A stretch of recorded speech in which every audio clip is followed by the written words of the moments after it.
MBG 300 triliun, efisiensi atau gagal perencanaan.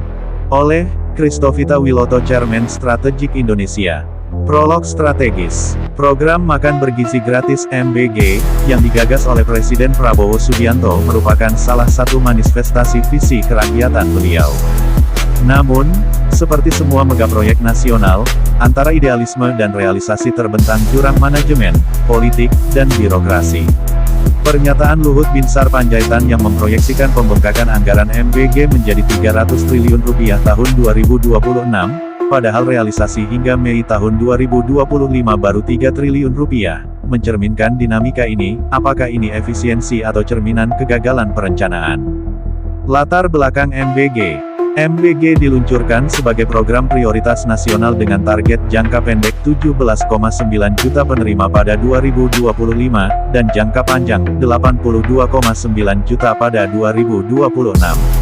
Tujuannya mulia, menghapus kelaparan, memperkuat sumber daya manusia, dan mendorong ekonomi rakyat.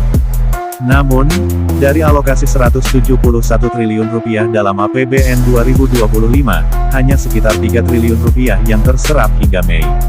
Ini menimbulkan pertanyaan besar, apakah sistemnya belum siap? Apakah ada sabotase politik? Atau apakah desain awal program memang cacat? Luhut dan kontroversi angka 300 triliun rupiah. Luhut Panjaitan, Ketua Dewan Ekonomi Nasional, mengungkapkan bahwa anggaran MBG 2026 akan membengkak ke 300 triliun rupiah.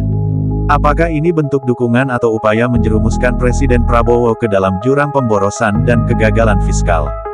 Pernyataan Luhut mengandung dua sisi. Pertama, dia ingin terlihat sebagai pendukung pembangunan Prabowo. Kedua, ia menyodorkan angka yang sangat mungkin dipakai untuk menyerang Presiden jika gagal terrealisasi. 7. Mismanagement. Desain awal tak memadai. Program terlalu ambisius tanpa pemetaan realistis wilayah, SDM, dan infrastruktur. Kementerian Pendidikan dan Kesehatan tidak sinkron.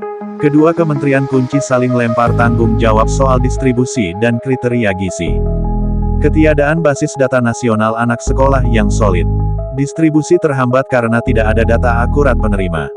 Dapur umum tidak siap. Target 32.000 dapur, realisasi hanya 1.386 unit. Artinya kurang dari 5%. Korupsi struktural. Potensi rente dan permainan vendor makanan tinggi akibat tender tidak transparan. Kementerian Keuangan tidak tegas dalam eksekusi anggaran. Suhasil bicara siap tambah 100 triliun rupiah, tapi realisasi bawah 2%. Kepemimpinan proyek lemah. Tidak ada satuan tugas khusus lintas kementerian yang mengawasi langsung program.